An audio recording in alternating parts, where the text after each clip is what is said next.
Shalom Bapak Ibu yang kekasih dalam Tuhan. Halo. Haleluya. Apa kabar hari ini? Luar biasa. Haleluya. Karena Tuhan baik, selalu menyertai hidup kita. Amin. Sebelum kita masuk dalam ibadah kita pada pagi hari ini, mari kita satu dalam doa. Tuhan Yesus, terima kasih buat kasih setia Tuhan dalam kehidupan kami. Tuhan yang senantiasa menyertai dan memberkati kami dalam setiap kehidupan kami. Tuhan yang tak pernah meninggalkan kami, baik dalam susah, senang maupun duka. Terima kasih Tuhan Yesus. Sungguh Tuhan, kami bangga memiliki Tuhan Allah seperti Engkau. Tuhan yang telah pilih kami, Tuhan yang telah selamatkan kami. Terima kasih Tuhan, bahkan kami boleh ada sampai hari ini Tuhan, semua karena kemurahan Tuhan. Terima kasih Allahku, terima kasih. Terlebih Tuhan, Engkau mengampuni segala dosa dan kesalahan kami. Kami tahu Tuhan, kami manusia yang tidak pernah lepas dari dosa Allahku. Kiranya Tuhan dengan perkenanan Tuhan, Tuhan memperbaiki hati kami. Tuhan memperbaiki kehidupan kami. Tuhan memperbaiki akal pikiran kami sampai berkenan di hadapan-Mu Tuhan. Terima kasih Yesusku, terima kasih. Tuhan, telah kami akan beribadah Tuhan. Kami rindu Tuhan untuk memuji menyembah Engkau. Karena Tuhan Kau hadir dalam setiap ibadah kami dari awal, pertengahan hingga akhirnya. Terima kasih Yesus. Terima kasih Yesus, terima kasih. Haleluya Yesus. Kami siap Tuhan untuk memuji memuliakan Engkau. Haleluya, haleluya. Haleluya. Tuhan, Kaulah segalanya dalam penghidupan kami. Engkaulah pengharapanku. Ku percaya hanya kepadamu. Haleluya Yesus.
Pengharapanku, Engkaulah pengharapanku.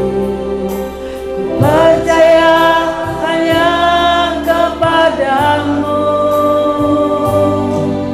Yesus Allah perlindunganku. Engkau yang selalu ku puji. Mulutku penuh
kasih Tuhan. Terima kasih buat kasih setia Tuhan. Terima kasih Tuhan, Engkau baik dalam setiap hidup kami. Dalam haleluya Yesus, Kau sungguh Allah yang mulia. Hanya Engkau Tuhan, Allah yang kami sembah. Hanya Kau yang layak terima hormat kami. Terima kasih Yesus, terima kasih Allahku. Ku bersyukur, ku bersyukur. Kasih-Mu yang tiada terbatas, perlindungan-Mu luar biasa dalam hidup kami. Terima kasih, terima kasih. Haleluya, haleluya. Kau yang layak, Kau yang layak. Terima sembah kami, terima puji-pujian kami. Haleluya, haleluya, haleluya. Terima kasih Tuhan, terima kasih Yesus, terima kasih. Terima kasih Tuhan Yesusku, terima kasih. Tuhan, saat ini Tuhan kami rindu anakku untuk memuji, mengagungkan nama-Mu. Kami rindu Tuhan untuk menyenangkan hati Tuhan lewat pujian kami. Berkati setiap kami, berkati hati dan pikiran kami, untuk kami layak memuji dan mengagungkan nama-Mu. Terima kasih Yesus, dalam nama Tuhan Yesus kami sudah berucap syukur. Haleluya. Siap memuji Tuhan saudaraku? Amin. Haleluya. Kita pujikan Tuhanku, Engkau baik. Haleluya.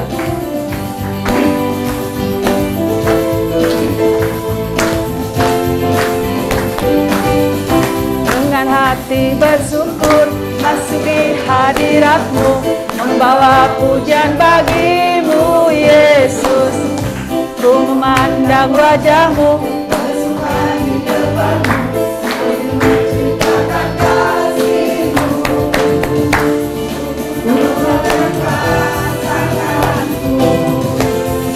Bersorak-sorai bagi kebaikan-Mu. Engkau baik, sangat baik. Kasih setiamu tak pernah berubah. Engkau baik, sangat baik. Kasih setiamu tak pernah berubah. Amin. Tuhan kita baik.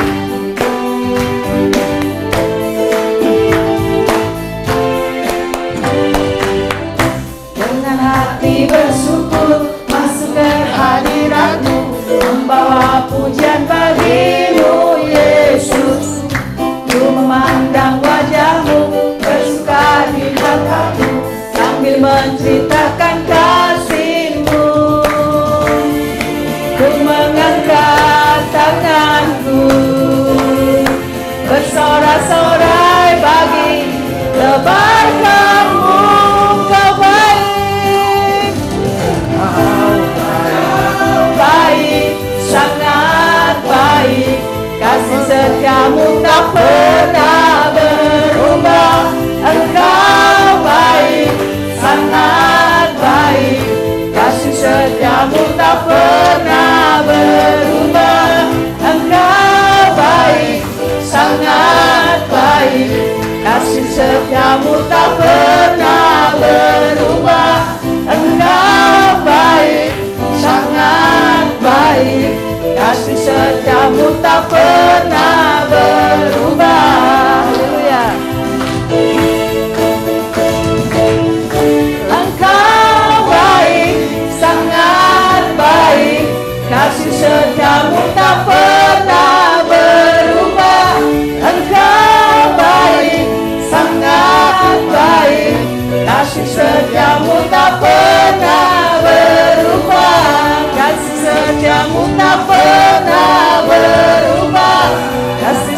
Kamu tak pernah berubah. Haleluya, kasih setia Tuhan kekal untuk selama-lamanya. Kita puji lagi Tuhan kita. Haleluya.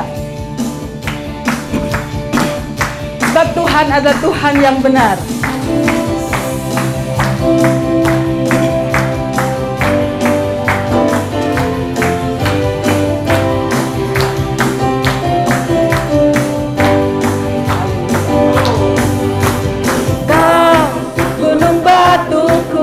Dan kau, kota bentengku, tak akan ku ragu. Kau menjamin hidupku, kau keselamatanku, dan kau yang membelaku, tak akan ku takut. Kuasamu di dalamku, walau badai menerpa di dalam hidupku. Namun tanganmu Tuhan mengangkatku tinggi. Kau Tuhan yang benar, tak pernah tinggalkan. Dahulu, sekarang, selamanya, janjimu tak berubah. Kau Alfa dan Omega, awal dan akhir. Semesta Engkau Tuhan yang benar. Haleluya. Kau gunung batuku, dan kau kota bentengku, tak akan ku ragu. Menjamin hidupku, kau keselamatanku, dan kau yang membelaku, tak akan ku takut. Kuasamu di dalamku, walau badai menerpa di dalam hidupku ini. Tanganmu Tuhan mengangkatku tinggi. Kau Tuhan yang benar, tak pernah tinggalkan. Dahulu, sekarang, selamanya, janjimu tak berubah. Kau Alfa dan Omega, awal dan akhir. Semesta alam memuja Engkau Tuhan yang benar. Kau Tuhan yang benar, tak pernah tinggalkan. Amin. Dahulu, sekarang, selamanya, janjimu tak berubah. Haleluya.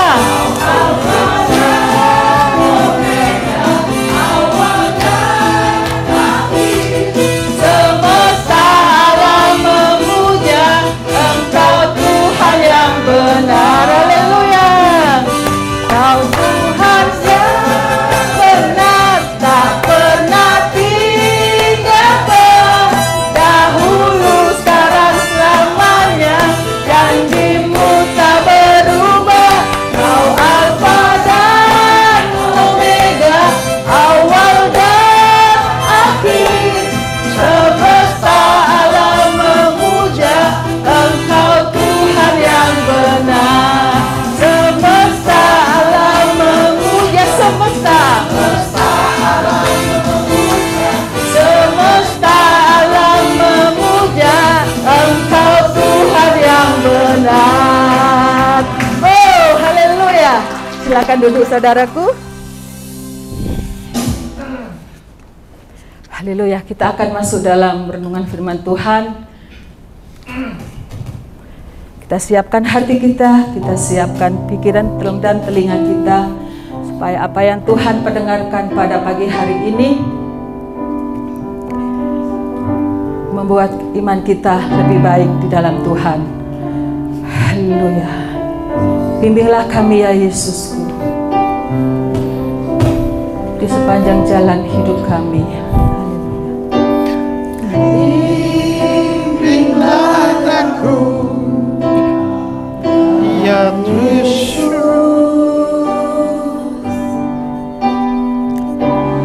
di sepanjang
tanpa Yesusku, tanpa Yesus di sisiku, tanpa Yesus membimbingku, tanpa Yesus menopangku, ku kan jatuh.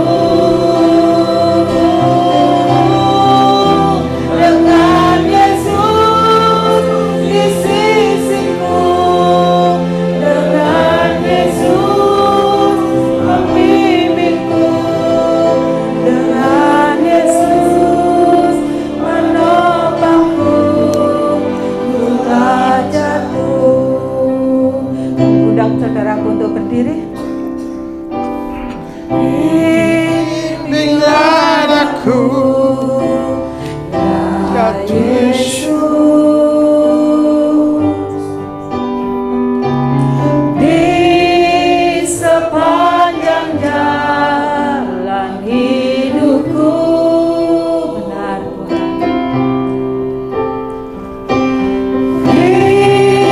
Firman-Mu bagaikan sulur, agar ku tak sesat di jalan-Nya. Tanpa Yesus di sisiku, tanpa Yesus membimbingku, tanpa Yesus menopangku, ku kan jatuh. Dengan Yesus di sisiku, dengan Yesus membimbingku, dengan Yesus menopangku, ku tak jatuh. Dengan Yesus,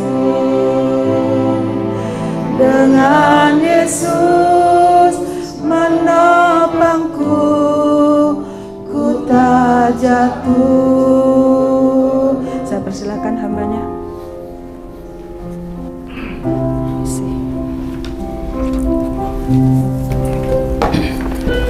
Mari kita berdoa. Tuhan, kami datang pada saat ini memuji dan memuliakan nama-Mu Tuhan. Bersyukur untuk segala kebaikan Tuhan yang sudah kami terima, nafas hidup, kekuatan, kesehatan, dan terlebih-lebih berkat-berkat rohani yang tak terhitung banyaknya. Dan sekarang kami juga datang ya Tuhan, supaya diisi dengan firman Tuhan. Pikiran dan hati kami serahkan dalam tangan-Mu Bapa, supaya diisi oleh kebenaran firman Tuhan. Dan baharuilah hidup kami dengan firman-Mu ya Tuhan. Tolong supaya kami mengerti apa yang kami dengar, menerima itu dengan sukacita sebagai harta rohani yang tak ternilai harganya. Dan biarlah pesan-pesan praktisnya boleh kami lakukan dalam kehidupan kami untuk memuliakan nama-Mu Tuhan.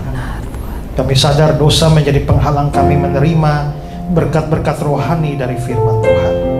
Tuhan, ampunilah kami dan layakkanlah kami supaya kami bisa menikmati berkat rohani lewat firman Tuhan. Tolong hamba-Mu dalam menyampaikan juga, supaya biarlah firman-Mu yang benar-benar dinyatakan pada kami. Tuhan, jauhkan dari kesalahan maupun kesesatan, sehingga kami boleh menerima firman Tuhan yang murni, yang dapat mengajar, menasihati, menegur, dan mendidik kami dalam kebenaran. Terima kasih Tuhan. Semua peralatan yang kami pakai, Tuhan kuduskan dan jauhkan dari kerusakan, kemacetan yang dapat menghalangi pemberitaan firman. Kami siap mendengar dan belajar firman. Tuhan menolong kami. Dalam nama Yesus kami berdoa. Amin. Amin. Silakan duduk.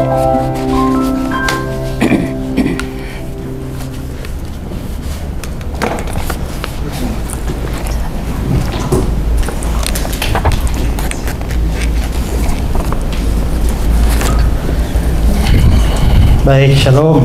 Shalom.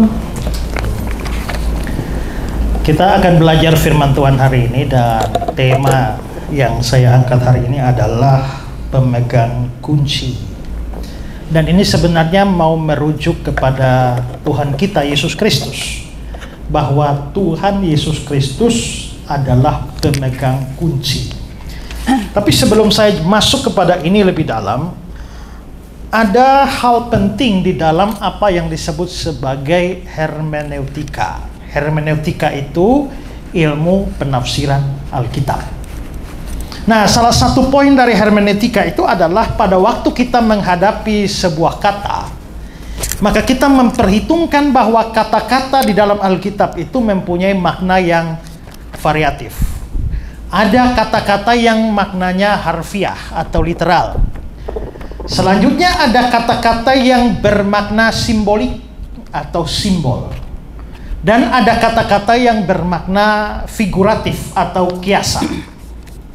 Jadi bahkan dalam satu kata itu bisa punya 3 arti sekaligus. Dan itu penting diperhatikan. Kalau tidak, maka tafsiran kita terhadap Alkitab itu menjadi kacau balau. Ya, saya ambil contoh misalnya kata merpati atau burung merpati itu bisa bermakna harfiah. Bermakna harfiah itu seperti dalam Kejadian 8 ayat yang ke-8. Kemudian dilepaskannya seekor burung merpati untuk melihat apakah air itu telah berkurang dari muka bumi. Ini cerita tentang Nuh. Jadi supaya Nuh mau tahu air bah itu sudah turun, dia melepaskan burung merpati. Itu merpati sungguh-sungguh. Tidak boleh diartikan aneh-aneh. Oh, merpati itu adalah ini, adalah itu. Tidak boleh. Karena itu betul-betul merpati. Ini merpati yang harfiah, yang literal. Tapi kalau kita baca misalnya di dalam Matius 10 ayat 16, ya, hendaklah kamu cerdik seperti ular dan tulus seperti merpati. Maka merpati di situ adalah kiasan. Kiasan dari apa? Ketulusan. Tulus seperti merpati. Dan ada yang bermakna simbol. Merpati itu simbol. Misalnya Matius 3 ayat 16. Pada waktu Yesus dibaptis, lalu roh Allah seperti burung merpati turun ke atasnya. Itu merpati yang sifatnya simbolis. Simbol dari Roh Kudus. Maka yang harfiah, Nuh melepaskan burung merpati. Tulus seperti merpati itu kiasan. Tapi burung merpati yang turun ke atas Yesus setelah dibaptis itu simbolis. Maka tidak boleh diartikan, kalau ini diharfiahkan maka jadi rusak. Karena roh Allah itu burung merpati. Burung merpati itu roh Allah. Ya, kalau saudara makan burung merpati, Makan roh Allah. saudara makan Roh Kudus. Ya, itu kan gitu kan? Ya. Maka ada cerita pendeta pada hari Pentakosta ingin bikin sesuatu yang dramatis. Maka dia bilang, kasih tahu koster, sudah beli hari Sabtu, beli burung merpati, taruh di loteng. Lalu kamu ingat ya, pada waktu saya berkhotbah, turunlah Roh Kudus. Kau lepaskan merpati itu. Ya, sudah diatur demikian. Nah, sementara itu pendeta berkhotbah, turunlah Roh Kudus. Dia lihat ke atas, merpati tidak keluar. Turunlah Roh Kudus, tidak keluar.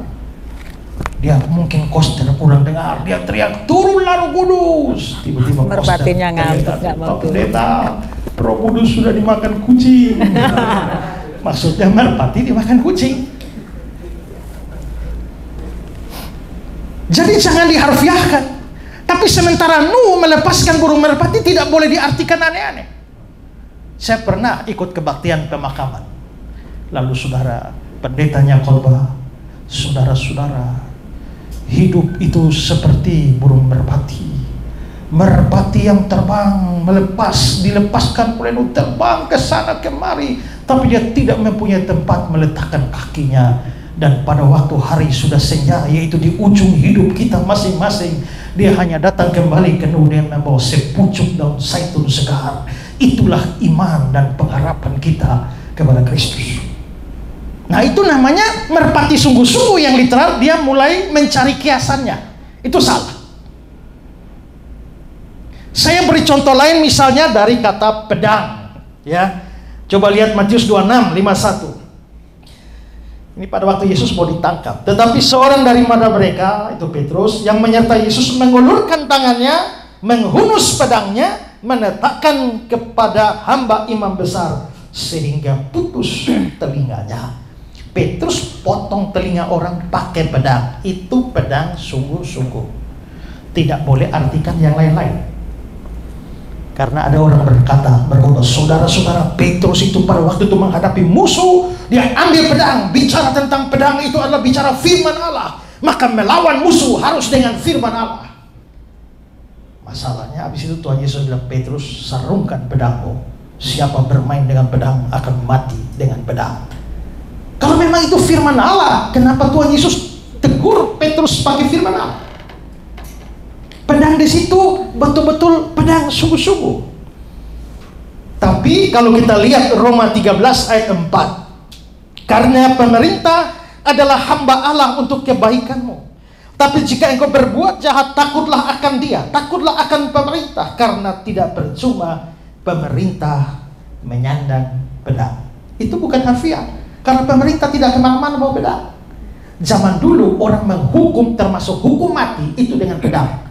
Tidak percuma pemerintah menyandang pedang, itu bermakna kiasan bahwa pemerintah diberikan hak, diberikan kuasa untuk menghukum orang yang bersalah. Tapi kalau kita baca Efesus 6 ayat 15, terimalah ketopong keselamatan dan pedang roh, yaitu firman Allah. Maka pedang roh firman Allah itu simbol.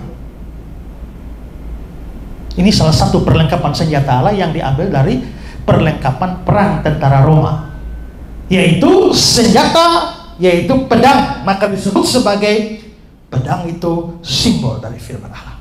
Jadi merpati itu ada harfiahnya, ada simbolnya, ada kiasannya. Begitu juga dengan pedang, ada harfiahnya, ada kiasan, ada simbol. Contoh lain adalah api. Yohanes 21 ayat 9. Ketika mereka tiba di darat, mereka melihat api arang dan di atasnya ikan dan roti. Ya. Saya pernah dengar orang bilang, saudara-saudara, ikan dan roti itu adalah makanan. Dan makanan ini, saudara, di atas api arang. Api arang itu, api itu bicara soal Roh Kudus. Jadi makanan rohani, yaitu firman Allah itu harus, dalam tanda petik, dipanggang di atas Roh Kudus. Ya, tidak. Api arang di situ sungguh-sungguh api, jangan diartikan macam-macam. Itu sungguh-sungguh harfiah. Tapi kalau kita baca Mazmur 66 ayat 12, engkau telah membiarkan orang-orang melintasi kepala kami, kami telah menempuh api dan air, tetapi engkau telah mengeluarkan kami sehingga bebas. Kami telah melewati api. Api di situ tidak harfiah, tapi api itu adalah kiasan. Sepertinya kiasan dari penderitaan dan kesukaran. Kami telah melewatinya, melewati kesukaran, disimbolkan dengan api, dikiaskan dengan apinya. Tapi Yeremia 23:29, bukankah firmanku seperti api? Itu simbol. Ya. Contoh lain, Yohanes 2 ayat 3. Ketika mereka kekurangan anggur, Ibu Yesus berkata kepadanya, mereka kehabisan anggur. Anggur itu sungguh-sungguh anggur. Jangan artikan lain-lain. Ada pendeta khotbah, saudara-saudara, pesta kawin itu kehilangan anggur. Anggur bicara soal cinta kasih, jadi perkawinan itu telah kehabisan cinta. Supaya semua perkawinan yang telah kehilangan cinta butuh mujizat dari Yesus di dalamnya.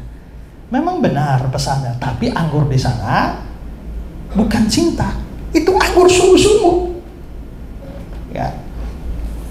Tapi kalau Kidung Agung 1 ayat 2, kiranya ia mencium aku dengan kecupan karena cintamu lebih nikmat daripada anggur.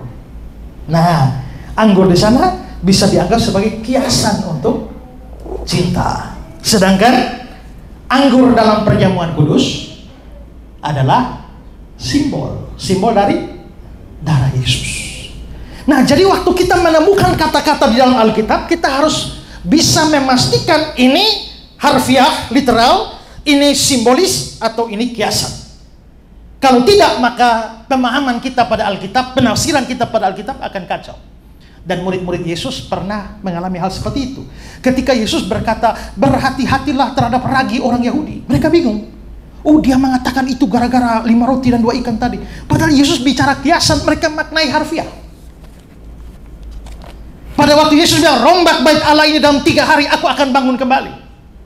Lalu orang-orang bilang, 46 tahun orang bangun bait Allah, kamu bisa bangun dalam 3 hari? Padahal yang Yesus maksudkan adalah tubuhnya. Berarti dia tidak bicara harfiah, tapi orang-orang memahami secara harfiah. Jadi kalau yang harfiah disimbolkan atau dikiaskan, yang kiasan diharfiahkan atau disimbolkan, yang simbol dikiaskan atau diharfiahkan, maka terjadilah begitu banyak kekacauan. Dulu Pendeta Yusuf Roni terkenal dengan bikin model-model kayak begini. Saudara-saudara, Batra Nuh itu terbagi menjadi 3 tingkat.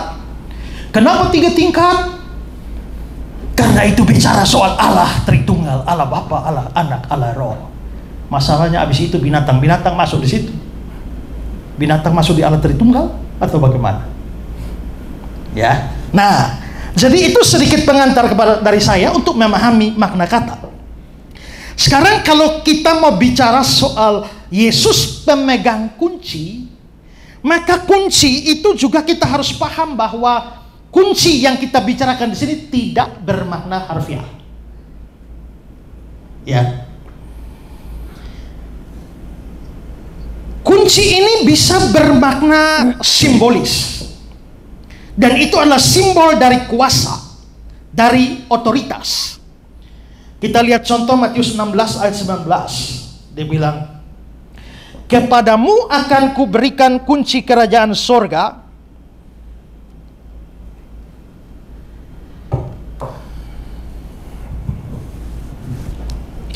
Matius 16:11, kepadamu akan kuberi kunci kerajaan sorga. Apa yang kau ikat di dunia akan terikat di surga. Apa yang kau lepaskan di dunia akan terlepas di surga. Kunci di sini bukan kunci harfiah seolah-olah pintu surga itu bisa dibuka dengan sebuah kunci seperti kunci mobil kita. Tapi ini maksudnya adalah kuasa, otoritas, simbol dari kuasa, otoritas. Kunci kerajaan surga artinya otoritas untuk surga. Wahyu 9 ayat 1. Lalu malaikat yang kelima meniup sangkakala dan aku melihat sebuah bintang yang jatuh dari langit ke atas bumi dan kepadanya diberikan anak kunci lubang jurang maut. Jurang maut. Ini tentu tidak bermakna harfiah, tapi itu bermakna simbolis.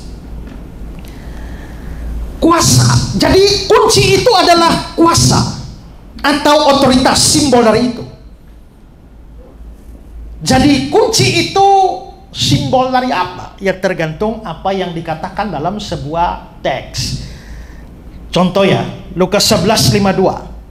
Celakalah kamu hai ahli-ahli Taurat, sebab kamu telah mengambil kunci pengetahuan. Apa artinya kunci pengetahuan? Artinya adalah kuasa atau otoritas untuk memberikan pengetahuan tentang kebenaran. Kalau saya diberi kuasa oleh Tuhan sebagai seorang hamba Tuhan untuk memberitahukan pengetahuan kebenaran kepada saudara, kalau Pak Pendeta diberikan kuasa otoritas oleh Tuhan untuk memberikan pengetahuan kepada saudara, maka kami diberikan kunci pengetahuan. Itu bersifat simbolis. Ya. Nah, karena itu hari ini saya mau berbicara tentang makna simbolis dari kunci, yaitu kuasa atau otoritas dalam kaitan dengan Tuhan Yesus Kristus, di mana kitab suci berbicara bahwa Tuhan Yesus itu adalah pemegang kunci. Nah, Tuhan Yesus ini pemegang kunci apa? Nah, yang pertama ialah Yesus disebut sebagai pemegang kunci maut dan kerajaan maut. Ini nampak di dalam Wahyu pasal 1. Aku adalah yang awal dan yang akhir dan yang hidup. Aku telah mati, namun lihatlah, aku hidup sampai selama-lamanya, dan aku memegang segala kunci maut dan kerajaan maut. Tuhan Yesus memegang kunci maut dan kunci kerajaan maut. Kata maut di sini itu diterjemahkan dari bahasa Yunani Hades. Dan Hades itu mempunyai arti yang banyak. Hades itu bisa berarti kuburan.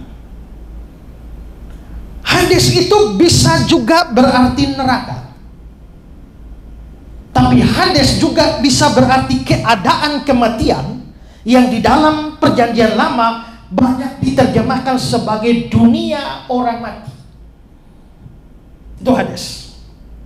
Bisa kuburan, bisa di neraka, bisa keadaan kematian atau dunia orang mati, tergantung konteks akan menentukan arti mana yang kita pilih. Dan dari konteks Wahyu 1 ayat 17-18 di sini ya, itu mengharuskan arti yang ketiga, di mana Hades di situ diterjemahkan sebagai maut dan kerajaan maut atau dunia orang mati. Saya berikan komentar dari Hendrickson. Dia bilang begini, jelaslah bahwa istilah Hades seperti yang digunakan di sini tidak bisa berarti neraka atau kuburan. Itu berarti keadaan dari berbagai keberadaan tanpa tubuh. Itu menunjuk pada keadaan kematian yang diakibatkan dari kehidupan yang berhenti pada waktu tubuh dan jiwa berpisah. Demikianlah Hades selalu mengikuti kematian atau maut. Nah, di dalam Perjanjian Lama, orang bicara soal dunia orang mati. Itu dunia yang mengerikan.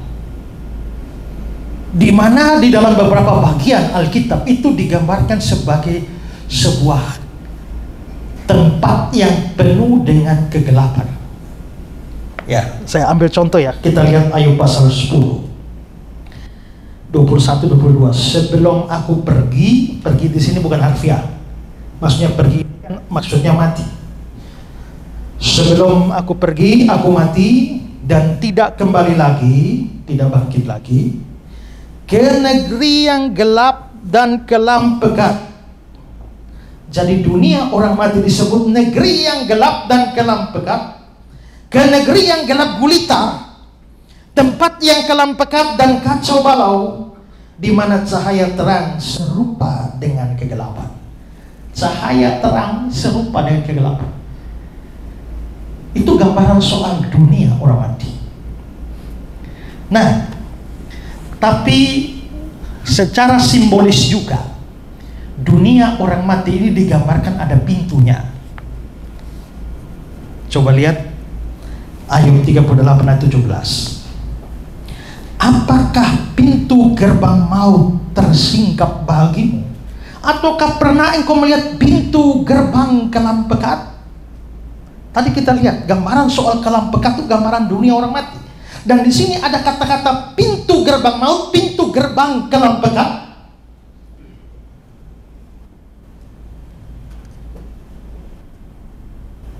Ada gerbangnya.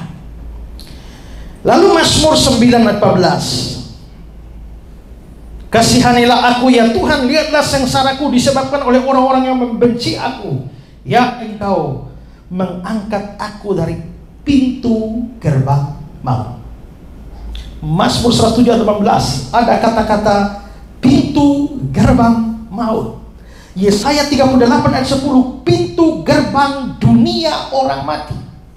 Nah, kalau begitu dunia orang mati itu digambarkan sebagai suatu dunia yang gelap, tapi ada gerbangnya. Nah, kalau ada gerbangnya, ya, maka pasti ada kuncinya. Pasti ada kuncinya. Dan siapa yang pegang kunci gerbang maut? Tuhan Yesus. Tuhan Yesus yang memegang kunci gerbang maut. Kalau kunci itu simbol dari kuasa atau otoritas, maka memegang kunci gerbang maut, memegang kunci pintu maut, maka itu sama dengan mempunyai kuasa atau otoritas atas kematian. Sehingga Yesuslah pemegang kunci maut, maka Yesuslah pemegang otoritas terhadap kematian. kematian. Yesus berkuasa atas kematian. Dia berkuasa atas maut. Tapi apa artinya Yesus berkuasa atas maut? Perhatikan komentar dari Kistemaker. Memiliki kunci berarti memiliki kuasa dan otoritas. Tetapi tak seorang pun di muka bumi dapat mengklaim memiliki kekuasaan di atas maut. Yesus sudah menang atas maut dan kubur memiliki kunci untuk membukanya.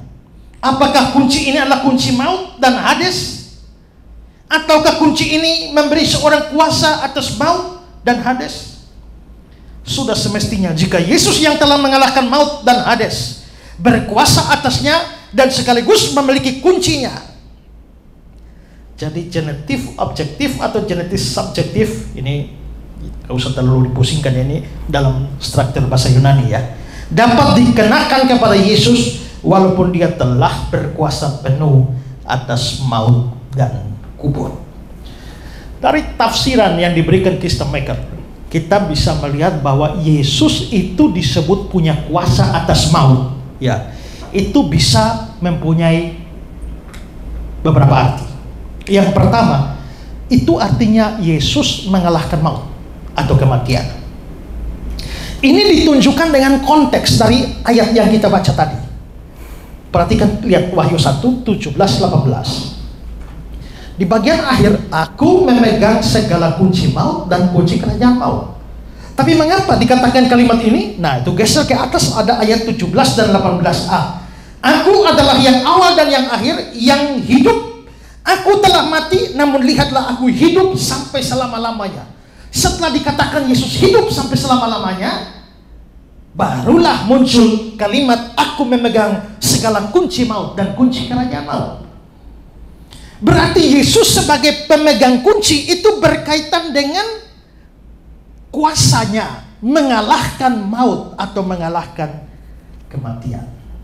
Dan dalam konteks tentang atau konteks yang sama, Roma pasal 6 ayat 9, Paulus berkata, maut tidak berkuasa lagi atas dia.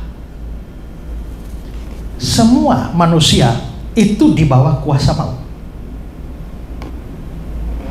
Kalau maut sudah datang, tidak ada yang bisa menolak. Dulu waktu saya SMP atau SMA, ada lihat satu lagu pop. Lagunya bilang begini, apabila cinta datang, siapa yang sanggup melawan? Ada yang tahu lanjutannya? Walau penjaga gawang. Nah, gitu. Lalu kasih ada video klip. Video klipnya ada pertandingan sepak bola. Lalu ada lawan mulai serang, ada penjaga gawang yang siap gawangnya. Begitu lawan serang, dia lagi siap-siap, tiba-tiba dia lihat pacarnya datang, dia lari kasih tinggal gawang. Ya, kalau cinta itu datang, siapa yang dapat melawan? Walau penjaga gawang. Ya, tapi lebih kuat dari cinta itu maut sebenarnya kan. Karena cinta bisa ditolak, maut tidak bisa. Semua di bawah kuasa maut. Belum saatnya mati, tidak bisa mati. Tapi sudah saatnya mati, tidak bisa menghindar. Orang sudah bau tanah, kalau belum saatnya mati, belum mati. Orang bau parfum, kalau sudah saatnya mati, begitu keluar dihajar tangki, selesai. Kemarin waktu saya khotbah di Amerika, saya cerita ada orang yang sehat sekali, si bapak-bapak di dalam rumah, lalu tiba-tiba dia keluar ke halaman rumah. Ya, begitu dia keluar ke halaman rumah, sesuatu terbang dari langit, hantam kepalanya, jatuh mati. Dan dia mati tanpa tahu apa yang menyebabkan terbang dari langit menghantam dia sampai mati. Dan mengagetkan semua orang karena ternyata yang datang dari langit menghantam kepala dia adalah seekor kura-kura. Dan orang pada heran bagaimana kura-kura bisa turun dari langit. Sampai beberapa saat kemudian orang mengamati, baru akhirnya mengerti rupanya ada seekor elang yang biasa tangkap kura-kura di laut. Hari itu dia tangkap kura-kura yang agak jumbo. Sementara terbang di udara dia nggak kuat, terpaksa lepaskan kura-kuranya. Si bapak keluar dan tak mati. Jadi kita bisa melihat bahwa memang semua manusia itu berada di bawah kuasa maut. Tapi di sini dikatakan maut tidak berkuasa lagi atas dia. Bahwa dia bisa mati, Yesus mati bukan karena ada yang bisa merebut nyawanya atau mencabut nyawanya. Tapi kitab suci berkata dia sendiri dengan rela menyerahkan nyawanya. Dan dia bisa bangkit dengan kuasanya sendiri. Yohanes 10. Bapa mengasihi aku, dan oleh karena aku memberikan nyawaku dan menerimanya kembali. Aku memberikan. Tidak seorang pun mengambilnya daripada aku, mengambil nyawa daripada aku, melainkan aku memberikan menurut kehendakku sendiri. Aku berkuasa memberikannya, memberikan nyawa. Aku berkuasa mengambilnya kembali. Tidak ada manusia yang berkuasa memberikan nyawa dan mengambil nyawa. Tapi Yesus berkuasa. Karena itu kalau orang-orang di dalam Alkitab yang kita baca bisa membunuh Yesus, bukan karena mereka terlalu hebat sampai bisa bunuh Yesus. Tidak. Dia menyerahkan nyawa. Seandainya Yesus tidak menyerahkan nyawanya, tidak ada satu manusia pun bisa bunuh dia. Dan kalau Yesus mau lolos dari kematian, terlalu bisa. Sangkamu aku tidak bisa minta lebih dari 12 pasukan malaikat menyelamatkan aku? Kata malaikat pasukan itu legion, satu legion 6.000 tentara. Jadi sangkamu aku tidak bisa minta lebih dari 6.000 pasukan malaikat menyelamatkan aku? 12 legion 72.000 malaikat. Satu malaikat pernah bisa bunuh orang 185.000 dalam satu malam. Kalau 72.000 malaikat, apalagi Yesus bilang lebih dari 12 legion.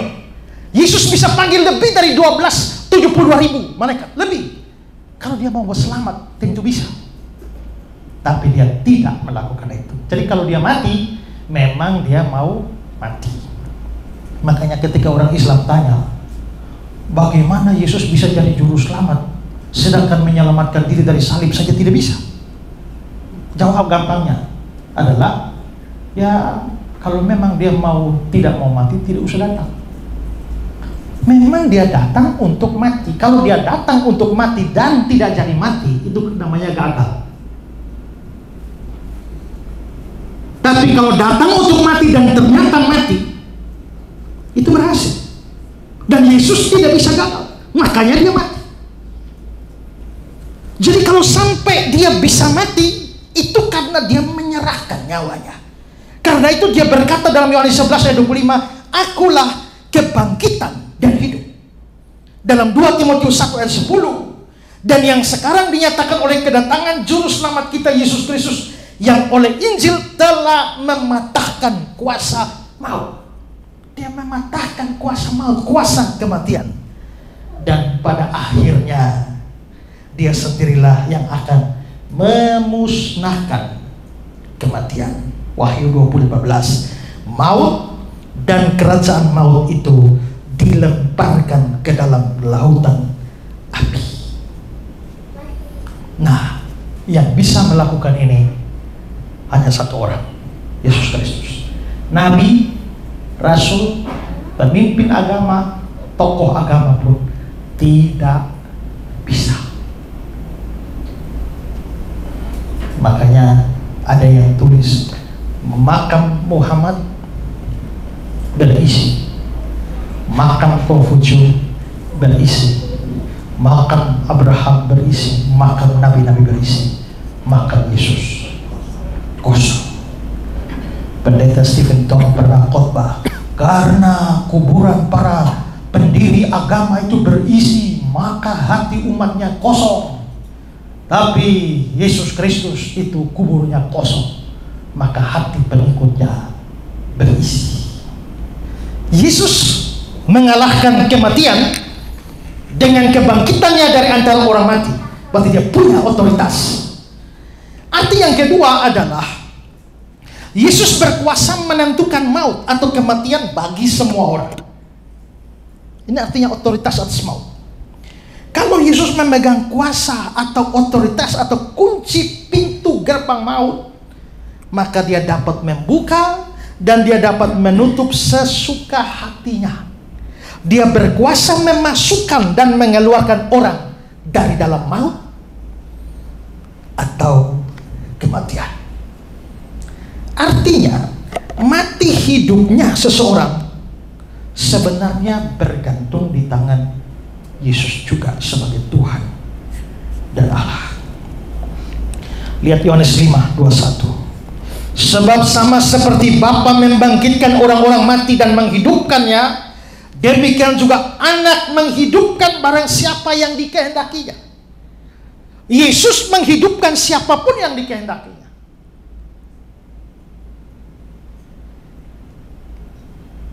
Saya lucu lihat argumentasi orang Islam. Mengapa Yesus diangkat jadi Tuhan? Karena dia lahir ajaib tanpa Bapa? Bukankah Adam lebih hebat? Karena Adam muncul tanpa Bapa, tanpa Ibu. Kenapa Adam tidak diangkat jadi Allah? Apakah karena Yesus membuat mujizat, membangkitkan orang mati? Bukankah Elia membangkitkan orang mati? Bukankah Elisa membangkitkan orang mati? Kenapa Elia dan Elisa tidak diangkat jadi Tuhan? Nah, itu argumentasi bodoh itu. Karena mereka membandingkan Adam, lalu Yesaya, lalu Elia, lalu Elisa. Semua dari orang-orang dikumpulkan dibandingkan pada satu orang.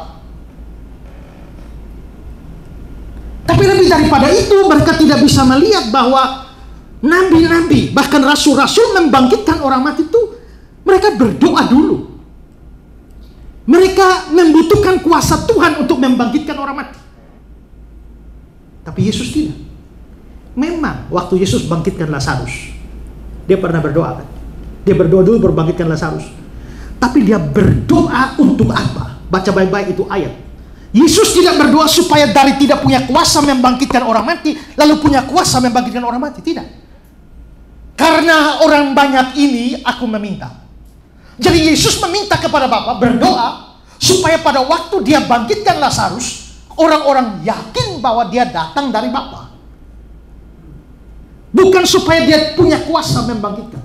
Yesus tidak minta. Bahkan rasul-rasul membuat mujizat bangkitkan orang mati dalam nama Yesus. Yesus tidak pernah bikin mujizat dalam nama siapapun, termasuk bangkitkan orang dalam nama siapapun. Aku membangkitkan, menghidupkan barang siapa yang kau kehendaki. Berarti kuasa mutlak ada dalam diri Yesus. Kalau dia bisa menghidupkan siapa saja yang dikehendakinya, maka dia bisa membinasakan, mematikan, atau memasukkan di dalam maut siapapun yang dikehendakinya. Bukankah kunci gerbang maut ada di tangannya dia? James Ramsey bilang begini, tidak ada satu jiwa pun bisa berpindah dari dunia ini ke dunia yang akan datang, kecuali hanya pada saat dalam keadaan yang dia tentukan. Dalam Wycliffe Bible Commentary, dia memiliki kunci maut dan kunci kerajaan maut. Pastilah menunjukkan bahwa nasib jiwa manusia sepenuhnya berada di bawah kekuasaan Yesus Kristus. Nah, saudara-saudara, kitab Wahyu ditulis untuk gereja yang sementara menderita di bawah aniaya kaisar-kaisar Roma. Pada waktu itu orang-orang Roma, kaisar-kaisar Roma itu sering bikin patungnya lalu disuruh sembah. Disuruh sembah dan orang harus bikin korban buat patung-patungnya kaisar-kaisar. Kalau tidak, maka mereka itu akan dibunuh secara kejam. Ya.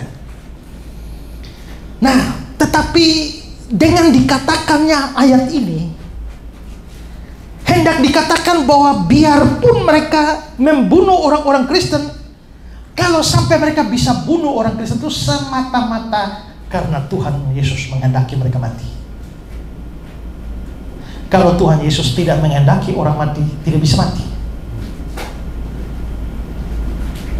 Ya, saya pernah baca satu kisah nyata di mana satu pendeta itu diserbu oleh orang-orang yang tidak percaya, dan dia akhirnya lari, rumahnya dibakar dan dia lari. Lalu dia lari masuk hutan, dikejar oleh orang satu kampung, dan dia sudah tidak punya tempat lagi.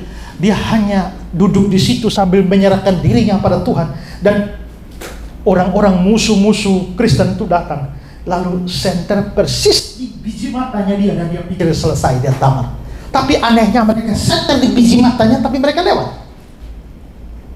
belakangan ceritanya ada orang-orang yang mengejar itu yang bertobat, termasuk yang bawa senter. Ya. Lalu akhirnya ditanya, dulu waktu di hutan, waktu kau kejar saya, kamu sudah senter saya di biji mata, kenapa tidak tangkap? Tidak, yang dilihat itu batu. Kalau Tuhan belum mau mati, kamu tidak akan mati. Tapi kalau sampai orang bisa bikin mati kamu, itu pasti karena Tuhan menghendaki. Termasuk orang yang mati-mati martir itu. Ya, coba lihat Wahyu 6 ayat 10-11. Dan mereka berseru dengan suara nyaring. Ini dan mereka ini orang-orang yang mati, martir. Dan mereka berseru dengan suara nyaring, katanya, berapa lama lagi ya penguasa yang kudus dan benar, engkau tidak menghakimi dan tidak membalaskan darah kami kepada orang yang diam di bumi? Dan kepada mereka masing-masing diberikan sehelai jubah putih, dan kepada mereka dikatakan bahwa mereka harus beristirahat sedikit waktu lagi hingga genap jumlah kawan-kawan pelayan dan saudara-saudara mereka yang telah dibunuh sama seperti mereka. Supaya apa? Genap jumlah kawan-kawan yang harus dibunuh. Berarti orang yang dibunuh karena Injil itu sudah ditentukan oleh Tuhan. Jadi kalau Tuhan tentukan yang akan mati dibunuh kira-kira ada 2 juta orang, dan kalau belum genap 2 juta, pembalasannya belum. Ya, istirahatlah sedikit hingga genap jumlah kawan-kawan pelayan dan saudara-saudara mereka yang akan dibunuh. Berarti yang dibunuh karena Injil pun itu telah ditetapkan oleh Tuhan. Maka tidak ada orang yang dari sudut pandang Tuhan itu mati karena tidak direncanakan demikian atau semacam kecelakaan. Tidak, dari sudut pandang manusia ya, dari sudut pandang Tuhan tidak. Karena itulah maka Yesus, kalau dia tidak menghendaki, tidak mungkin ada yang dibunuh. Gereja perlu sadar akan hal ini sehingga tidak perlu takut terhadap ancaman bahaya seandainya mereka mati.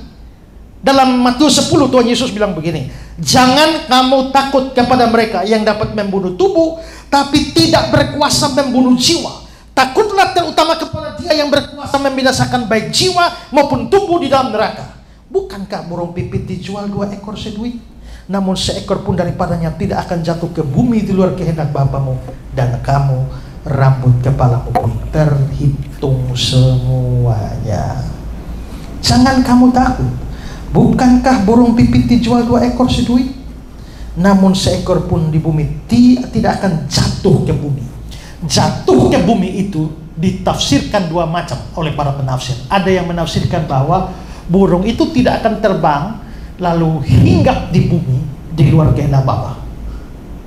Tapi ada juga yang berkata ini bukan sekedar hinggap di bumi, tapi ditembak atau dikatapel sampai jatuh mati ke bumi di luar kehendak Bapa. Burung jatuh dan mati saja itu butuh kehendak Bapa. Ya, kamu rambut kepalamu pun terhitung semuanya. Itu Tuhan luar biasa ya. Kita aja tidak tahu berapa rambut kita ya. Ayo, siapa ibu-ibu yang begitu bangun tidur hitung berapa helai rambut yang tersisa? Berapa yang hitung waktu masak sayur? Berapa yang masuk di sayur? Saya pernah makan pisang goreng, begitu makan, saya ambil beberapa helai. Ya, tapi tidak pernah hitung, tapi Tuhan hitung semuanya. Ya. Nah, karena itu 1 helai rambut pun tidak akan jatuh ke bumi di luar kehendak Tuhan. Maka kita sebenarnya bagi orang Kristen itu gak perlu takut mati lah. Karena apa? Kalau Tuhan belum menghendaki mati, tidak akan mati. Tapi kalau Tuhan bilang mati, maka memang itu sudah saatnya mati.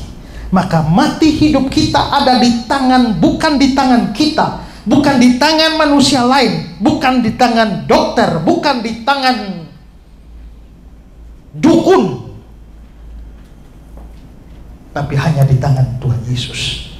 Perhatikan kembali ayat Wahyu 1 tadi. Aku memegang segala kunci maut dan kerajaanmu, segala kunci. dan bandingkan dengan kata-kata grown ini. Yesus berkuasa atas kehidupan dan kematian.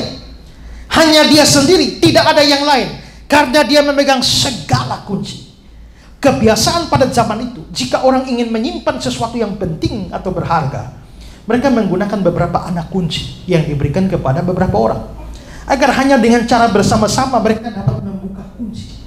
Dengan demikian, orang tidak mampu berkuasa sendirian. Dia perlu bantuan orang lain memegang anak kunci yang lain. Tapi Kristus memegang sendiri semua kunci. Dia tidak perlu bantuan dari penguasa lain. Kuasanya tidak terbagi, tetapi lengkap sempurna dalam tangannya. Jadi maksudnya kalau kita punya barang berharga, Pak Ketut satu kunci, saya satu kunci, Bapak satu kunci. Jadi kalau saya mau buka pun nggak bisa, saya masih butuh Bapak berdua. Pak mau buka tidak bisa, masih butuh kami berdua. Bapak mau buka tidak bisa, masih butuh kami berdua. Tapi Yesus mempunyai segala kunci, semua kunci. Berarti semuanya hanya tergantung Dia. Maka betapa berkuasanya Tuhan Yesus atas kematian. Dia memegang kunci kerajaan maut. Artinya Dia berkuasa atas maut, dan mati hidup kita itu di tangan Dia. Ya. Sekarang yang kedua. Yang kedua dikatakan Yesus ini pegang kunci Daud. Itu di Wahyu pasal 3 ayat 7. Dan tuliskanlah kepada malaikat jemaat di Philadelphia, inilah firman yang kudus, yang benar, yang memegang kunci Daud. Tadi kunci maut, sekarang kunci Daud. Apa artinya kunci Daud ini? Nah, sebenarnya kata-kata ini diambil dari kitab Yesaya. Karena dalam kitab Yesaya ada pembicaraan tentang seorang yang namanya Elyakim, seorang pembantu Raja Hizkia, di mana dia diberikan kuasa, dia diberikan otoritas untuk membuka dan menutup pintu singgasana Raja Daud. Yesaya 22. Maka pada waktu itu aku memanggil hambaku Elyakim bin Hilkiah. Aku akan mengenakan jubahmu kepadanya dan ikat pinggangmu akan kuikatkan padanya. Kekuasaanmu akan kuberikan di tangannya. Jadi ini ada soal kekuasaan. Maka dia akan menjadi bapak bagi penduduk Yerusalem dan bagi kaum Yehuda. Aku akan menaruh kunci rumah Daud ke atas bahunya. Apabila dia membuka, tidak ada yang dapat menutup. Apabila dia menutup, tidak ada yang dapat membuka. Betapa hebatnya kuasa ini, otoritas ini atas rumah Daud. Kalau dia buka, tidak ada yang tutup. Kalau dia tutup, tidak ada yang buka. Maka perhatikan, pemberian kuasa atau kunci rumah Daud ini ada kaitan dengan kuasa di ayat 21 tadi ya. Dan juga memegang otoritas di ayat 22. Otoritas itu adalah kalau dia buka, tidak ada yang bisa tutup. Kalau dia tutup, tidak ada yang bisa buka. Henry,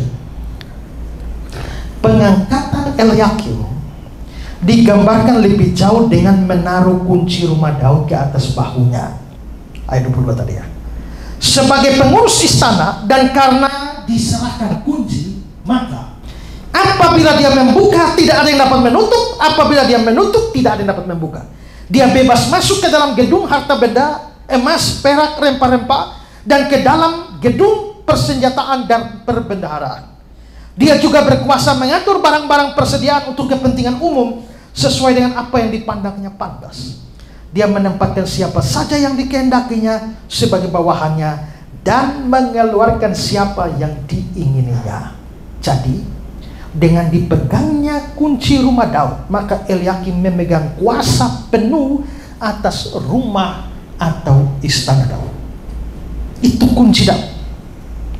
Nah, di sini di dalam kitab Wahyu itu, ayat itu dikutip dan dikenakan pada Kristus, di mana dikatakan Kristus itu pemegang kunci Daud. Nah, kalau itu diterapkan pada Kristus, maka itu jelas tidak menunjuk pada rumah Daud atau istana Daud di perjanjian lama secara fisik di Yerusalem. Tapi ini merujuk pada rumah Daud di Yerusalem yang bersifat surgawi. atau boleh kita katakan sebagai surga. Karena itu kalau dikatakan Yesus itu pemegang kunci Daud, artinya Yesuslah pemegang kekuasaan. Yesus pemegang otoritas tertinggi, tidak bisa digugat untuk memasukkan orang ke dalam surga atau menolak orang dari surga. Yesus punya kuasa itu. Saya kasih beberapa komentar. Krom, sebagai pengurus istana, Eliakim, pengganti Setna, berkuasa mengizinkan atau melarang orang masuk menghadap raja. Tanda kuasa itulah kunci rumah Daud. Yesus memegang kunci Daud, yaitu hak dan kuasa untuk mengizinkan dan melarang orang masuk ke dalam kerajaan surga. Itu penghiburan besar bagi jemaat di Philadelphia dan bagi orang Kristen lain yang dikucilkan di rumah ibadah Yahudi. Ya. Oke, sekarang komentar kedua dari David Iman Santoso. Sebagai pemegang kunci berarti sebagai orang yang berkuasa untuk menghantar seseorang untuk masuk. Dalam hal ini dialah masuk ke kota Daud, yaitu Yerusalem baru. Kristuslah satu-satunya yang berkuasa dan memiliki kunci itu untuk membukanya. Dengan kata lain, dia pintu keselamatan, dialah satu-satunya jalan ke surga. Dia pegang kunci itu. Matthew Paul, aku memiliki kuasa atas kematian, baik kematian sementara maupun kematian kekal. Seperti orang yang memiliki kunci rumah dapat membiarkan masuk dan mengusir siapapun yang diinginkannya, demikian pula aku membawa ke surga dan melempar ke neraka siapapun yang aku kehendaki. Dan kita semua tahu, Yesus memang satu-satunya jalan ke surga. Karena itu melalui dia orang bisa pergi ke surga. Semua orang yang mau pergi ke surga atau ingin ke surga hanya bisa mendapati satu jalan, yaitu Kristus. Nah, ketika Yesus disebut pemegang kunci Daud, lalu ada lanjutannya dari ayat itu. Gimana? Lihat ayat 7, Wahyu 3. Dan tuliskanlah kepada malaikat jemaat di Philadelphia, inilah firman yang kudus, yang benar, yang memegang kunci Daud. Apabila dia membuka, tidak ada yang dapat menutup. Apabila dia menutup, tidak ada yang dapat membuka. Ini persis dengan Eliakim tadi. Kalau Yesus membuka pintu, tidak ada yang bisa tutup. Kalau Yesus tutup pintu, tidak ada yang bisa buka. Dan secara konteks, ini penghiburan bagi jemaat Philadelphia. Karena kata-kata ini diberikan kepada jemaat Philadelphia yang dikucilkan oleh orang-orang Yahudi. Orang Yahudi awal-awal tuh begitu memusuhi kekristenan. Ya. Nah, karena begitu dikucilkan lalu diberikan penghiburan seperti ini. Coba lihat kata-kata dari Eka Dharma Putra. Yesus satu-satunya pemegang kunci. Tidak ada seorang pun yang dapat membuka ataupun menutup pintu karena tidak ada kunci palsu. Arti lainnya, pada waktu itu orang Yahudi sudah mengucilkan orang Kristen sehingga mengeluarkan mereka dari kelompoknya. Namun Yesus berkata bahwa di dunia ini barangkali mereka dapat mengucilkan atau mengeluarkan kamu, tapi sebenarnya hanya aku yang dapat menutup atau membuka pintu-pintu. Ini penting bahwa kita mungkin gara-gara iman kita seperti orang Philadelphia, kita dikucilkan, kita dibenci, kita ditolak, tidak diterima. Tapi biarpun begitu, ada penghiburan bagi kita bahwa juru selamat kita itu pemegang kunci. Jadi artinya adalah, kalau Yesus sudah buka pintu surga bagi saudara, tiada satu orang pun yang bisa membuat saudara tidak masuk surga. Biarpun mungkin orang mengklaim saudara masuk neraka.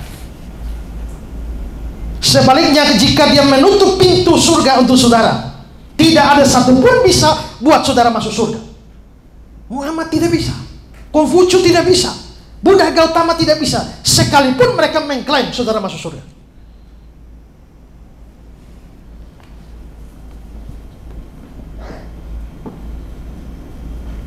Coba kalau saudara sebagai orang Kristen, saudara pergi tanya kepada orang Islam, menurut kalian kami orang Kristen akan masuk surga atau neraka?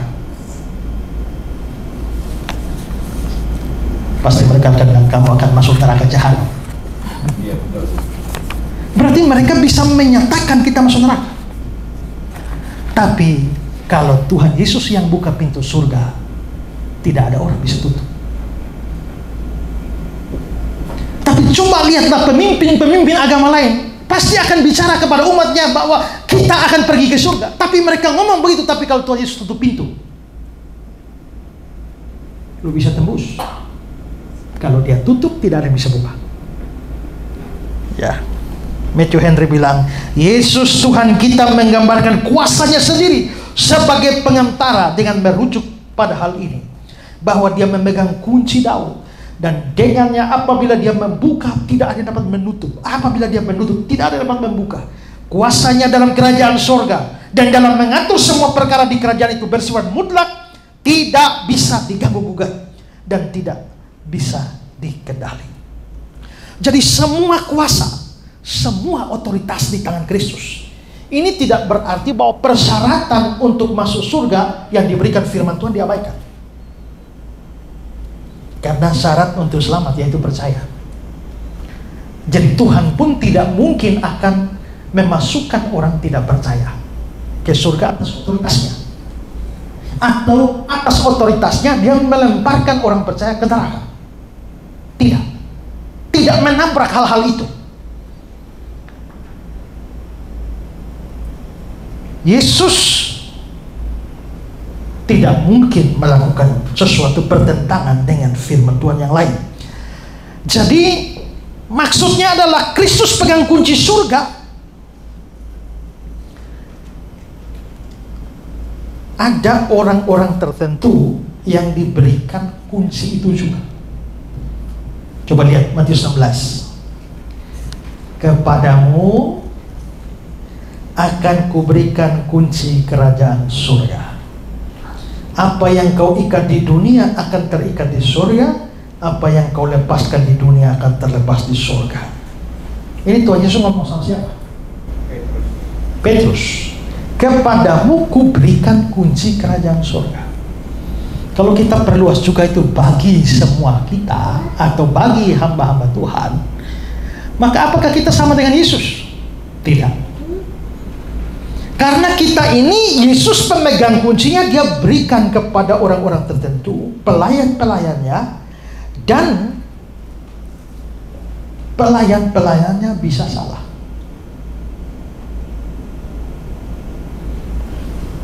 Misalnya, saudara benar-benar percaya Yesus, tapi gara-gara saudara tidak bayar persepuluhan, pendeta bilang kamu mati masuk neraka. Ada banyak begitu ya. Berarti pendetanya mengatakan kamu masuk neraka gara-gara kamu tidak bayar persepuluhan. Apakah kamu akan masuk neraka? Hanya karena pendeta omong kamu masuk neraka, sedangkan Kristus membuka pintu surga bagi kamu.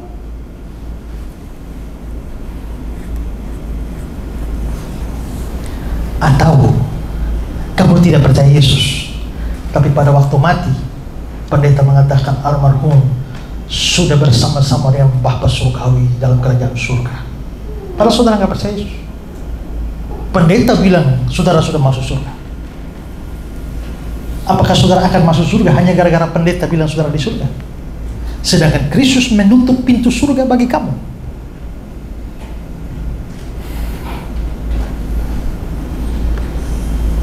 Karena itu saudara-saudara, asal kita sungguh-sungguh percaya Kristus sebagai juru selamat dan Tuhan, kita tidak perlu takut ada pendeta atau ada gereja yang menolak atau mengucilkan kita sekalipun. Yang penting Kristus memasukkan kita ke surga.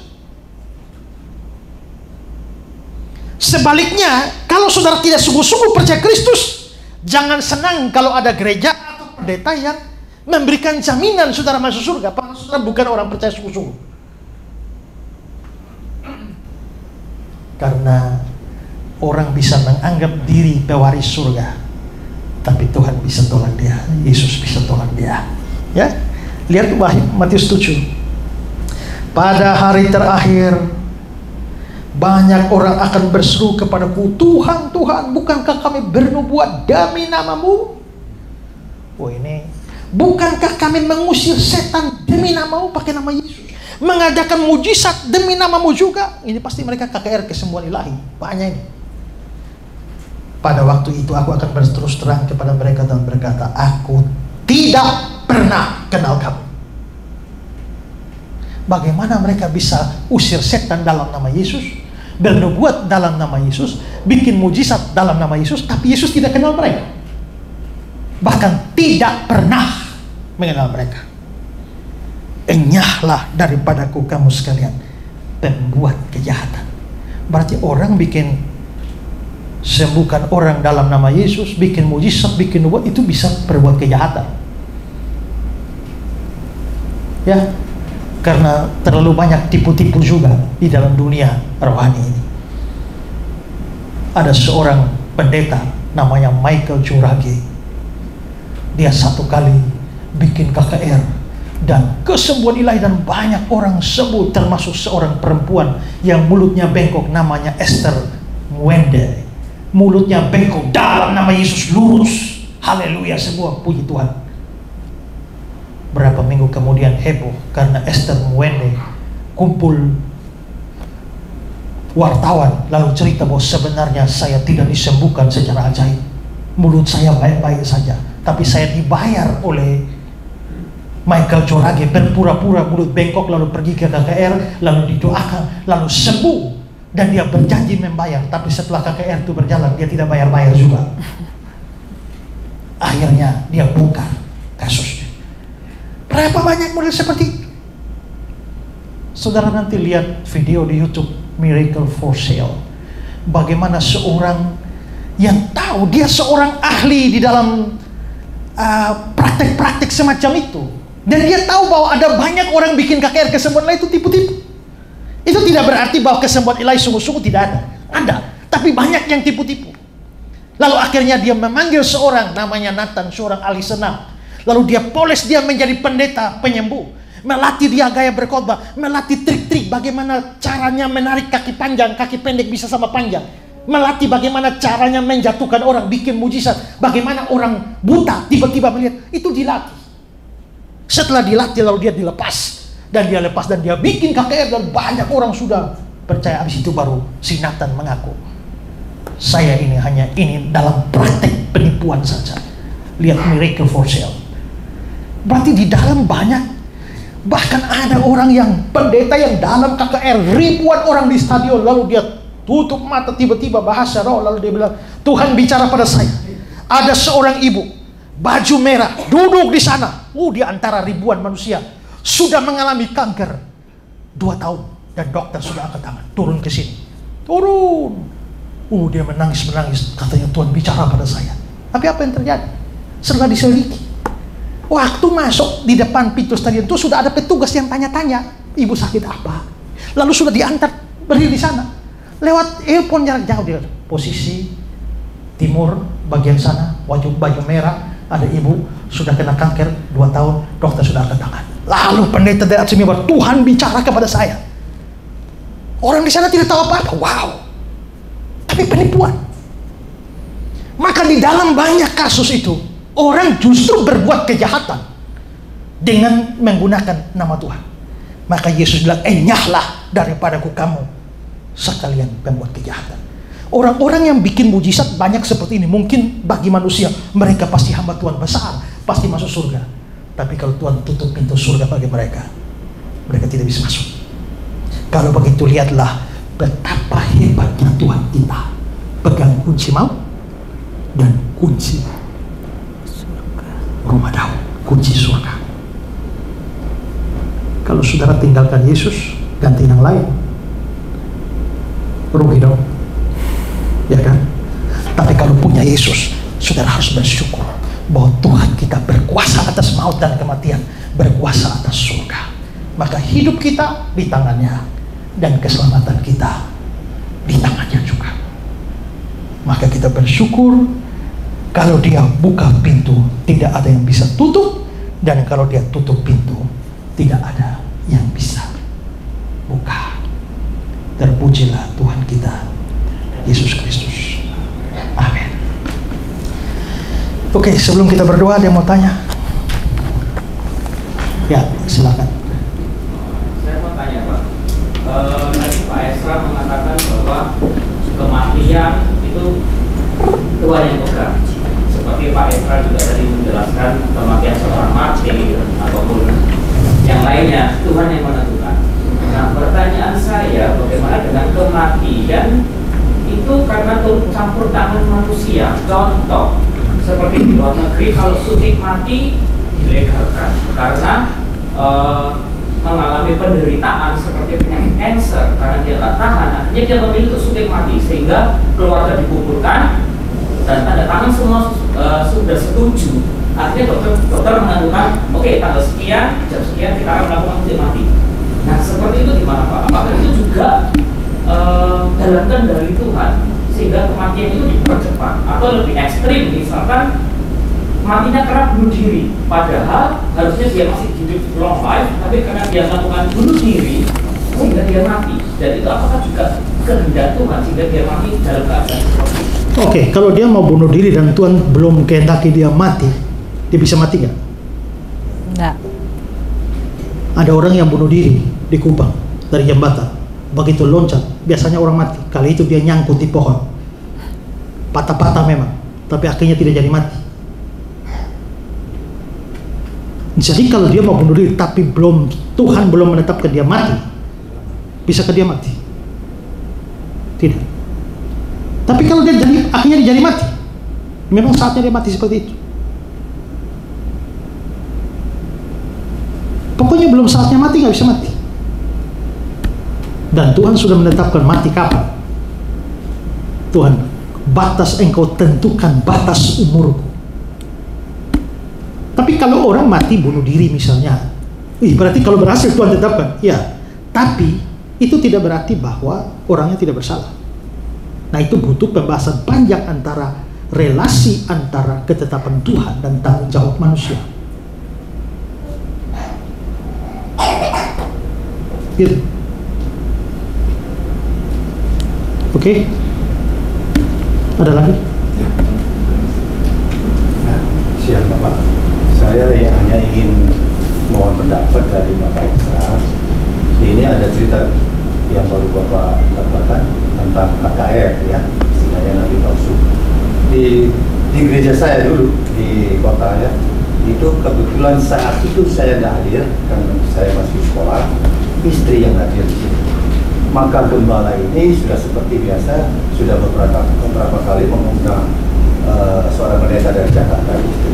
Dan saat hari Minggu itu diadakan satu KKR, ada satu KKR, maka ada altar call, ya, altar call itu di situ dipanggil, maka Pak pendeta yang dari Jakarta itu berdoa, terus dia mempersilahkan datang ke altar untuk disembuhkan sambil membawa tempat persembahan. Saudaraku yang kekasih, siapa yang mau disembuhkan? Mari taruh ini uang. Semakin besar jumlahnya, semakin penyakit apapun sembuh dalam nama Yesus. Jadi dia bawa itu, KKR itu sambil bawa kantongan seperti itu. Nah, pertanyaan saya bilang sama istri saya, untung saya tidak hadir. Kalau saya hadir, pasti saya tegur di gembala. Ya, itu dengan sok santun ya Pak. Saya tegur, saya bilang jangan terusin. Saat itu sekitar ada jemaat di gereja tempat saya itu sekitar kurang lebih 300. Nah, seandainya saya hadir akan saya tegur bapak gembalanya supaya dihentikan. Nah, pertanyaan saya, apakah langkah saya yang seperti itu menurut Bapak salah atau tidak? Kalau salah, ya semoga tidak akan terjadi. Ya, Bapak bilang untungnya saya nggak hadir, mestinya rugi dong nggak hadir. Kan sekolah waktu itu. Jadi rugi itu loh. Iya. Harusnya Bapak hadir itu. Saya di Nganjuk, istri yang di gereja. Ya tentu mau tegur juga, ya memang harus ditegur. Hanya ya lihat-lihat sikonya bagaimana ya. Kalau Bapak tegur langsung di kebaktian itu juga kemungkinan besar akan kacau itu ya. Jadi mungkin setelah ibadah itu Bapak temui pendetanya, ya dikasih masukan yang benar. Karena ya jelas Tuhan mau bikin mujizat bagi kita tuh tidak tergantung dari duit, tidak tergantung dari semakin besar persembahannya, semakin besar kemungkinan sembuh.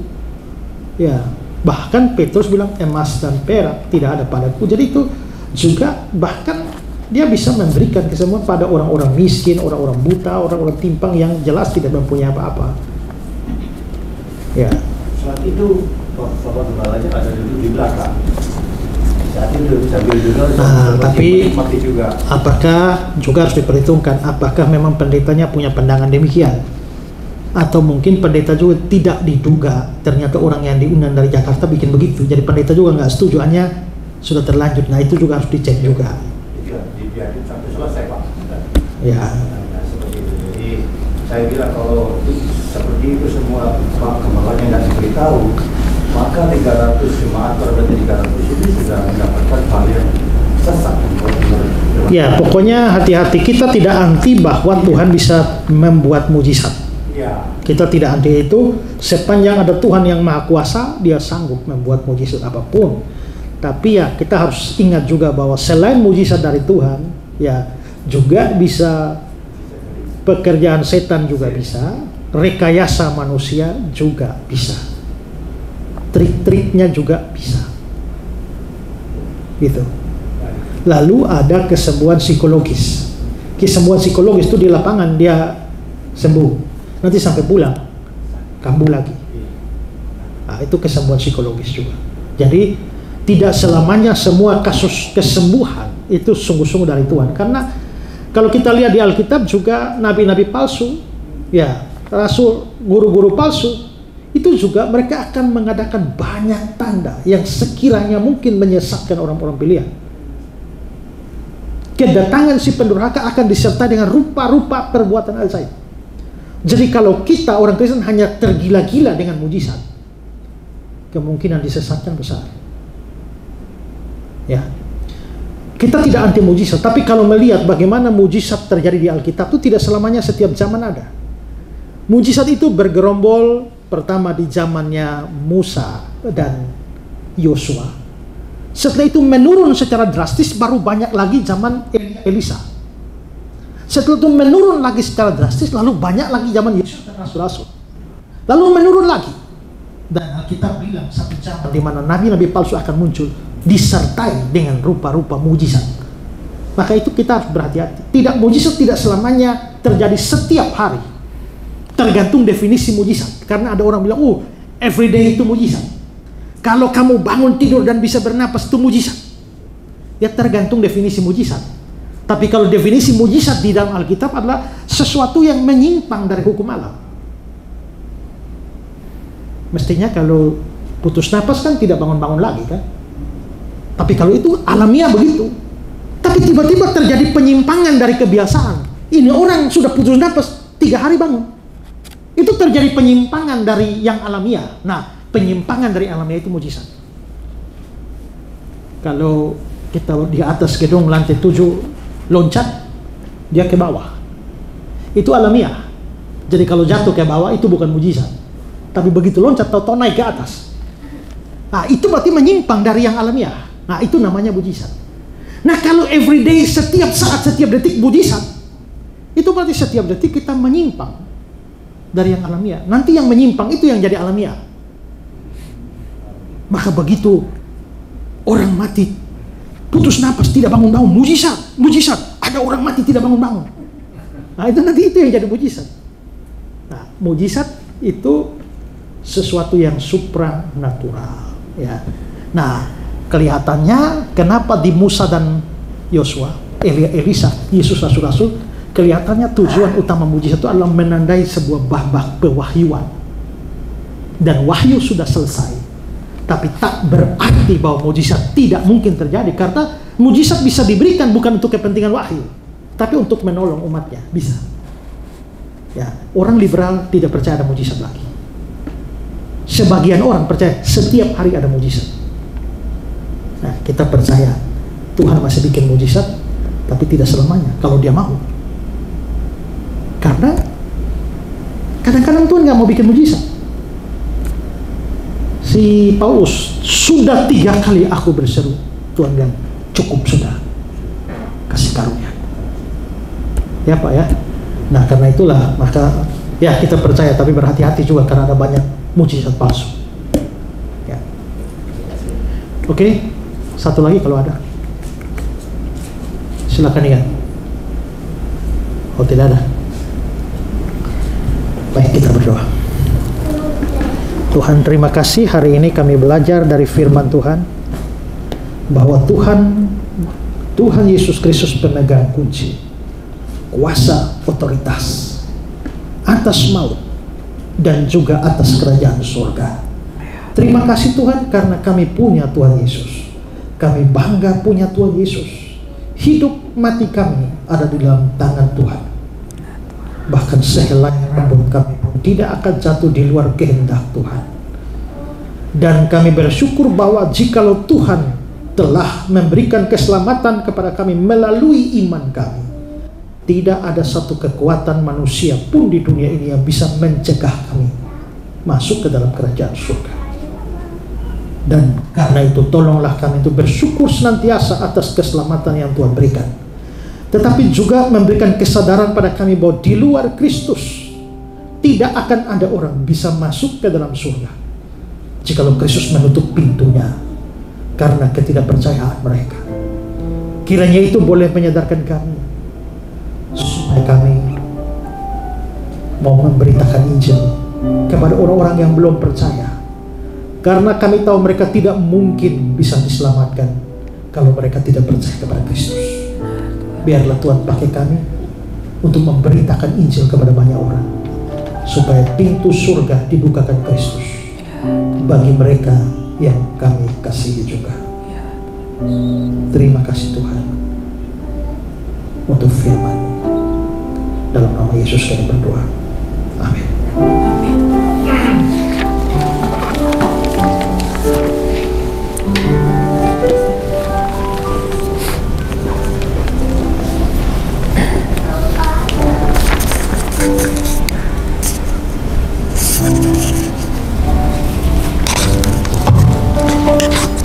Puji Tuhan, kita sudah mendengarkan firman Tuhan pada siang hari ini. Kami percaya apa yang kita dengar bisa membuat iman percaya kita kepada Tuhan Yesus lebih besar lagi. Terima kasih juga buat Pak Ezra yang sudah memberkati kami dengan firman Tuhan. Tuhan memberkati pelayanan Bapak, memberkati keluarga dan kesehatan. Haleluya. Kita akan memberikan persembahan. Terlebih dulu kita akan masuk dalam doa. Tuhan, terima kasih buat kebaikan Tuhan sepanjang hidup kami. Tuhan sudah memberikan berkat kesehatan, bahkan juga Tuhan sudah memberi kami berkat jasmani serta rohani. Tuhan, terlebih kami rindu Tuhan untuk memberikan persembahan. Bila Tuhan apa yang kami persembahkan pada hari ini Tuhan dengan tulus hati, dan Tuhan memberkati setiap persembahan kami. Seberapapun yang kami persembahkan Tuhan, kiranya Tuhan persembahan ini bisa menjadi sarana Tuhan untuk pelayanan di tempat ini. Terima kasih Tuhan Yesus, terima kasih. Dalam nama Tuhan Yesus kami berdoa. Amin. Haleluya. Kita pujikan Bila Topan Keras.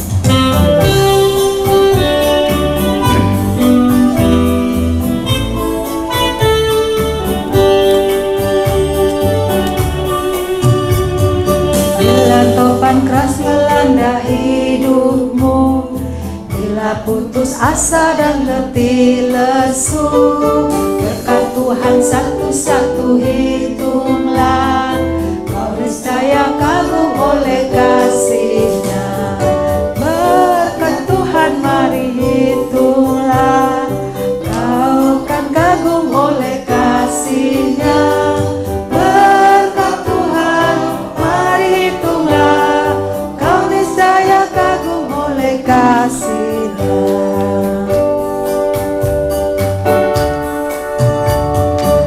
Adakah bebanmu dalam hidupmu, bila putus asa dan letih lesu, berkat Tuhan satu-satu hitunglah, kau niscaya kagum oleh kasih-Nya. Berkat Tuhan mari hitunglah,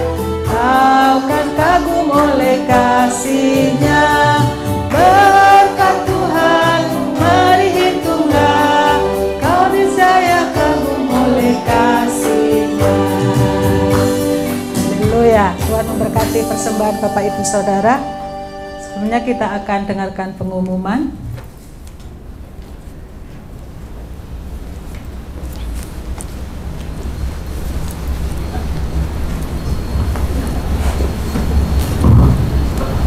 Shalom. Halo. Shalom. Puji Tuhan, kita sudah diberkati firman Tuhan yang telah disampaikan oleh hambanya Bapak Pendeta Ezra. Tuhan Yesus memberkati. Kemudian kami mengucapkan terima kasih kepada Bapak Ibu Saudara yang sudah hadir dan mengikuti kebaktian pada siang hari ini.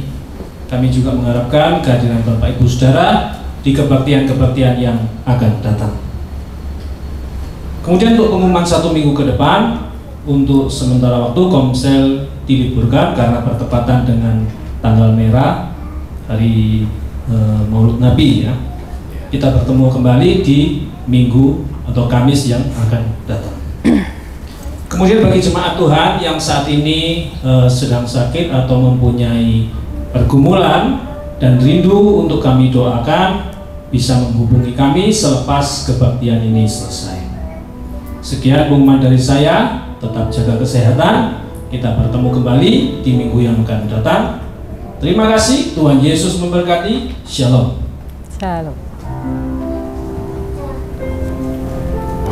Ya, kita akan akhiri ibadah kita pada hari ini. Saya undang Bapak Ibu Saudara untuk berdiri.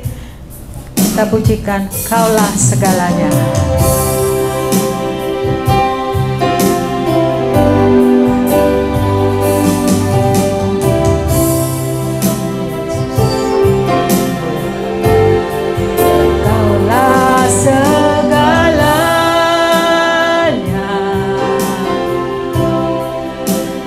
Dalam hidupku,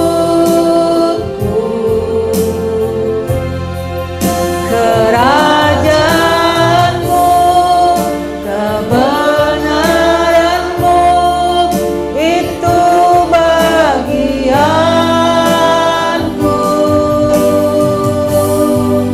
Kaulah yang kupandang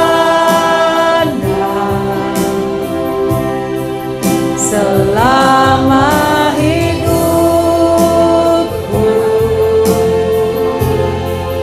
mengasihimu, memuliakanmu, Bapa dan Rajaku.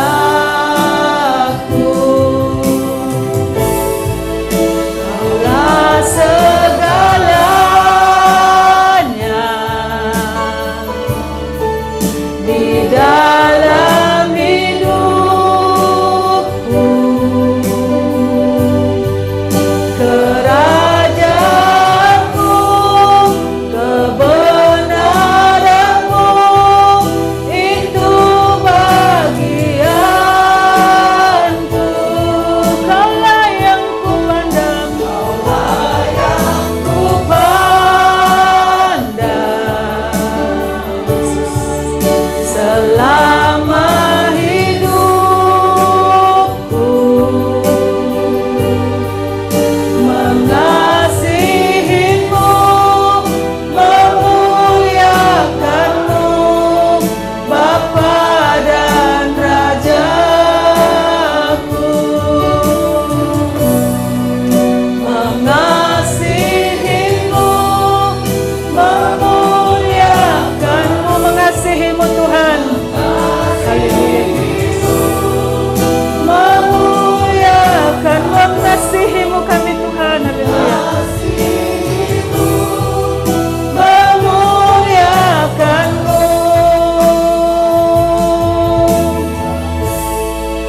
Bapa dan Rajaku. Haleluya. Beri kemuliaan buat Tuhan kita. Haleluya. Silakan hambanya.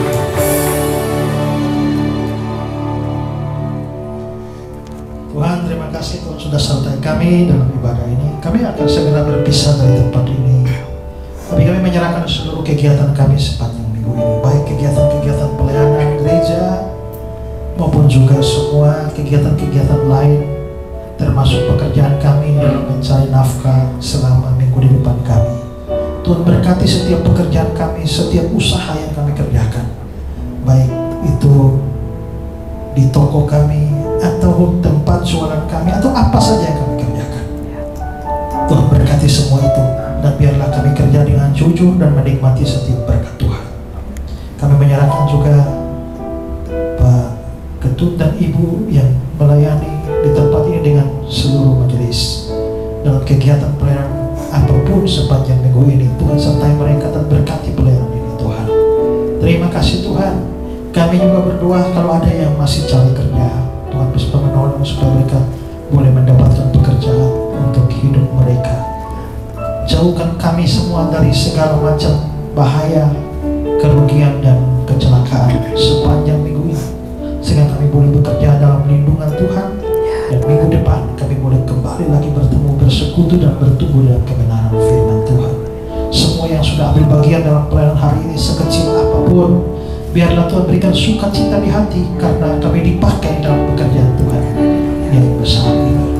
Kami berdoa juga Tuhan, jauhkan kami dari sakit penyakit. Tapi kalau ada di antara keluarga kami yang sementara sakit atau kami sendiri, kami mohon belas kasihan Tuhan, tangan Tuhan penuh kuasa untuk menyembuhkan dan memberikan kesehatan kepada semua yang menderita sakit.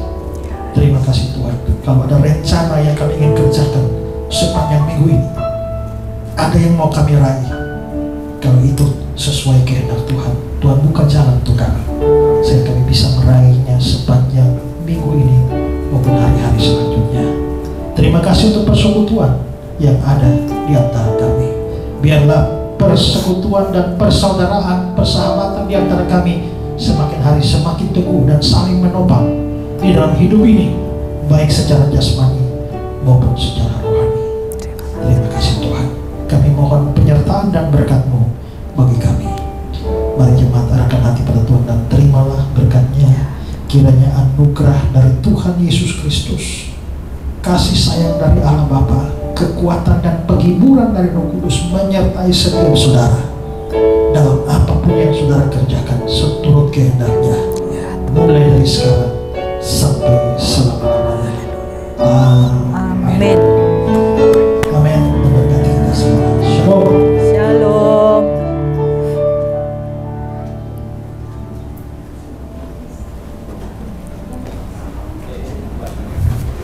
Selamat hari Minggu, Tuhan memberkati.